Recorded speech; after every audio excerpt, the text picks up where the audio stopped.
بعضكم على بيع بعض وكونوا عباد الله إخوانا أو كما قال عليه الصلاة والسلام শায়েখ জামিল মাদ্রাসা কর্তৃক আয়োজিত আজকের এই সেমিনারের সম্মানিত সভাপতি, মঞ্চে উপস্থিত মুহতারাম আসাদিজায়ে কেরাম ও সুদক্ষ পরিচালক এবং আমার সামনে উপবিষ্ট বাংলার দূর দূরান্ত থেকে আগত ইলম পিপাসু প্রিয় ছাত্র ভাইরা ও ইসলাম প্রিয় তাওহীদি জনতা, সকলকে জানাই আমার অন্তরের অন্তঃস্থল থেকে আন্তরিক মুবারকবাদ ও অভিনন্দন। মুহতারাম হাজিরিন, আমার আজকের আলোচ্য বিষয় হলো মানব অধিকার প্রতিষ্ঠায় ইসলাম। আল্লাহ তাআলা চাহেন তো উক্ত বিষয়ের উপর কিঞ্চিত পরিমাণ আলোকপাত করব ইনশাআল্লাহ, ওয়া মা তাওফীক ইল্লা বিল্লাহ। সম্মানিত সুধী, এই বিষয়ের উপর আলোচনা করতে হলে আমাদেরকে সর্বপ্রথম জানতে হবে মানব অধিকার কাকে বলে। মানব অধিকার হলো মানুষ তার ব্যক্তিত্ব বিকাশ ও আত্মপ্রলব্ধির জন্য জাতি ও ধর্ম বর্ণ নির্বিশেষে যেসব ধরনের সুযোগ সুবিধা প্রত্যাশা করতে পারে কিংবা দাবি করতে পারে সেগুলোই হলো মানব অধিকার। মানব অধিকারের প্রাথমিক বিষয়গুলো হলো বেঁচে থাকার অধিকার, স্বাভাবিকভাবে জীবনযাপন করার অধিকার, মৌলিক প্রয়োজনীয় বিষয়বস্তু তথা খাদ্য, বস্ত্র, বাসস্থান, চিকিৎসা, শিক্ষা সহ নিরাপদ জীবনযাপন ও উন্নত ভবিষ্যৎ গঠনের অধিকার, স্বাধীন দেশে স্বাধীনভাবে চলাফেরা করার অধিকার ও স্বাভাবিক মৃত্যুর অধিকার। আর এসব অধিকার মহান স্রষ্টা আল্লাহ তাআলা মানুষকে দিয়েছেন। ইসলাম হলো প্রকৃতির অনুকূল ও মানবিক ধর্ম, তাই মানুষ জন্মগতভাবে এসব অধিকার লাভ করে থাকে। ইসলাম সব মানুষের অধিকার নিশ্চিত করেছে।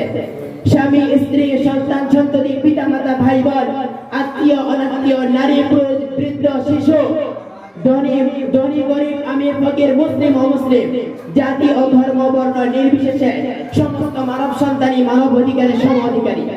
ইসলামের শিক্ষা হলো আমরা সব মানুষ একই উপাদানে তৈরি, এক আল্লাহর বান্দা এবং এক পিতামাতার সন্তান। তাই রাজা প্রজা, ধনী গরিব, উঁচু নিচু, সাদা কালোতে কোনো তফাৎ নেই। সমস্ত নবী রাসূলগণ যেমন আল্লাহ তাআলার তাওহীদের দিকে আহ্বান করেছেন, ঠিক তেমনি ভাবে সমাজের মধ্যে মানবাধিকার প্রতিষ্ঠা করেছেন। এরই ধারাবাহিকতায় সর্বশেষ আজ থেকে ১৫০০ বছর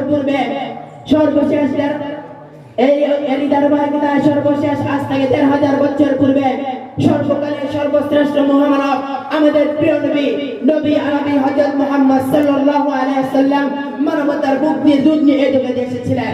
তিনি মানব অধিকার প্রতিষ্ঠায় অনুপম দৃষ্টান্ত স্থাপন করেছেন। আইয়ামে জাহিলিয়াত অন্ধকার অজ্ঞতার যুগে অনাচার, পাপাচার, ব্যভিচার, যুদ্ধ বিগ্রহ, সহিংসতা, শিশু হত্যা এবং কন্যা শিশুকে জীবন্ত মাটিতে দেওয়ার অমানবিক প্রথার প্রচলন ছিল। তারা তখন অগ্নি পূজা, পাথর পূজা, মূর্তি পূজার মধ্যে লিপ্ত ছিল। মানুষের অধিকার বলতে কিছুই ছিল না তখন। এমনই এক সময় রাসূল সাল্লাল্লাহু আলাইহি ওয়াসাল্লাম এসে সমাজ থেকে সমস্ত শিরকি মতবাদ দূর করে সমাজের মধ্যে মানুষকে তার ন্যায্য অধিকার বুঝিয়ে দেয়। আর মানব অধিকার লঙ্ঘনের অপরাধীকে দুনিয়ার মধ্যে কঠিন শাস্তির নির্দেশ এবং আখিরাতে কঠিন আযাবের ঘোষণা দেন। তিনি ইরশাদ করেন, লা তাহাসাদু ওয়া লা তানাজাসু ওয়া লা তাবাগাদু ওয়া লা তাদাবারু ওয়া লা ইয়াবিউ বা'দুকুম আলা বাই'i বা'দিন ওয়া কুনু ইবাদাল্লাহি ইখওয়ানা। তোমরা পরস্পর হিংসা করো না, বিদ্বেষ পোষণ করো না, একে অপরকে ধোঁকা দিও না, একে অপরের ক্ষতি করার লক্ষ্যে অগোচরে শত্রুতা করো না, গোপনে শত্রুতা করো না, একে অন্যের ক্রয় বিক্রয়ের উপর ক্রয় বিক্রয়ের চেষ্টা করো না। তোমরা এক আল্লাহ তাআলার বান্দা হিসেবে সবাই ভাই ভাই হয়ে থেকো। হযরত আবু বকর রাদিয়াল্লাহু তাআলা আনহু থেকে বর্ণিত, তিনি বলেন রাসূল সাল্লাল্লাহু আলাইহি ওয়াসাল্লাম ইরশাদ করেছেন, فإن دماءكم وأموالكم وأعراضكم وأنسابكم عليكم حرام كحرمة يومكم هذا في شهركم هذا في بلدكم هذا। নিঃসন্দেহে তোমাদের এই নগরে এই মাসের এই দিনটি যেমন হারাম, ঠিক তেমনি ভাবে তোমাদের একজনের রক্ত, একজনের ইজ্জত, সম্মান এবং চামড়া অপরজনের জন্য ঠিক তেমনি ভাবে হারাম। আল্লাহ পাক রব্বুল আলামিন কুরআনুল কারীমে বলেন, ওয়ালা তাকতুলু আওলাদাকুম খাশিয়াতা ইমলাক নাহনু নারযুকুহুম ওয়া ইয়্যাকুম। কোন এতিম বয়সপ্রাপ্ত না হওয়া পর্যন্ত নিজের সৎ উদ্দেশ্য ছাড়া তার সম্পত্তির নিকটবর্তী হবে এবং তা সঠিক সঙ্গতভাবে পরিমাপ করবে। আল্লাহ সুবহানাহু ওয়া তাআলা কুরআনুল কারীমের মধ্যে আরো বলেন ওয়া'বুদুল্লাহা ওয়া লা তুশরিকু বিহি শাইআ ওয়া বিল ওয়ালিদাইনি ইহসানা ওয়া বিযিল কুরবা ওয়াল ইয়াতামা ওয়াল মাসাকিন ওয়াল জারি বিল কুরবা ওয়াল জারি আল জুনুবি বিস সাহিবি বিল জানবি ওয়া বিস সাবিল ওয়া মা মালাকাত আইমানুকুম। আর তোমরা এক আল্লাহ তাআলার উপাসনা করো, তার সাথে আর কাউকে শরীক করিও না, এবং তোমরা তোমাদের পিতামাতার সাথে সৎ ব্যবহার করো, এবং নিকট আত্মীয় প্রতিবেশী এতিম মিসকিন অসহায় ও মুসাফির এবং নিজেদের দাস-দাসীদের প্রতি উত্তম ব্যবহার করো। প্রিয় সংগ্রামী সাথী ও বন্ধুরা আমার, দুঃখজনক হলেও বাস্তবতা অসত্য এই যে আজকে এমন একটি সময় আমি আপনাদেরকে মানবাধিকারের কথা বলছি, যখন মানবাধিকার হরণের প্রতিযোগিতা চলছে গোটা বিশ্বের মধ্যে।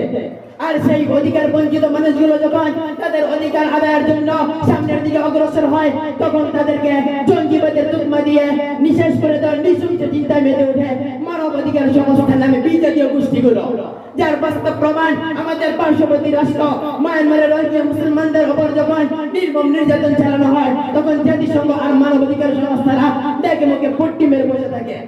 মুসলমানদের প্রিয়ভূমি জেরুজালেমের মুসলমানদের উপর যখন অত্যাচারের স্টিম রুলার চালানো হয়, তখন মানবাধিকার লঙ্ঘন হয় না, কিন্তু সেই নির্যাতিত মুসলমানরা যখন নিজেদের আত্মরক্ষার জন্য ঘুরে দাঁড়ায়, তখন তাদেরকে জঙ্গিবাদের সংস্থান করে রক্ষা করা হয়।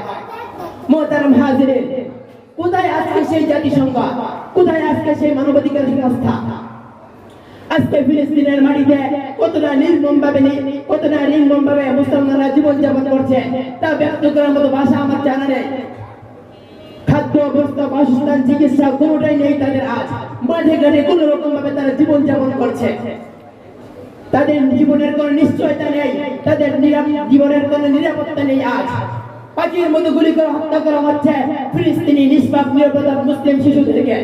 বোমার আঘাতে নিমেষেই নিঃশেষ হয়ে যাচ্ছে বহুতল ভবনগুলো।